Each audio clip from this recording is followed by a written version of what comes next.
Cigarette সস্তা হতে দেওয়া যাবে না, সাফ কথা কেন্দ্রীয় অর্থমন্ত্রী নির্মলা সীতারামনের।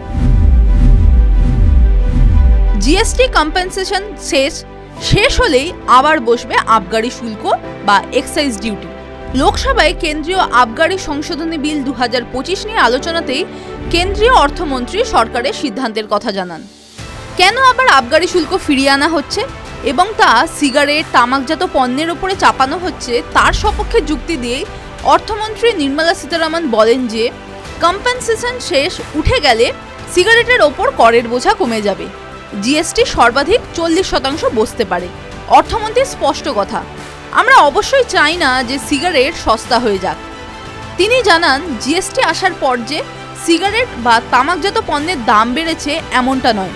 আগেও দেশে টোব্যাকো ট্যাক্স ছিল এবং তা প্রতি বছরই বাড়ানো হতো যাতে ধূমপায়ীদের সংখ্যা কমে।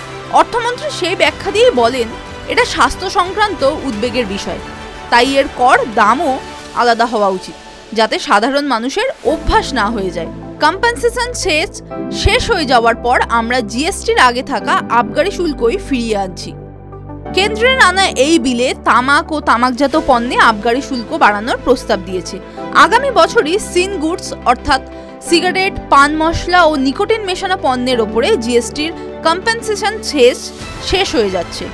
সরকারের পরিকল্পনা, এই ধরনের পণ্যে আরও চড়া করের হার বসানো হবে যাতে সিগারেটের দাম কোনোভাবেই না কমে। TV9 Bangla digital. আবার এসে গেল TV9 বাংলা ঘরের বায়োস্কোপ অ্যাওয়ার্ড। সেরা বাছাইয়ে শামিল আপনিও।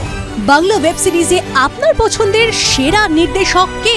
সৃজিত মুখোপাধ্যায়, ফেলুদার গোয়েন্দাগিরি, ভূস্বর্গ ভয়ঙ্কর, অরিজিৎ টোটন চক্রবর্তী, দেখেছি তোমাকে শ্রাবণে, রাজদীপ ঘোষ, @followers, অরিন্দম শীল, সাহেব বিবি জোকার। tv9bangla.com/ঘরের বায়োস্কোপ সাইটে গিয়ে ভোট দিন আপনার পছন্দের সেরা নির্দেশককে। TV9 বাংলা ঘরের বায়োস্কোপ অ্যাওয়ার্ডস আসছে TV9 বাংলায়।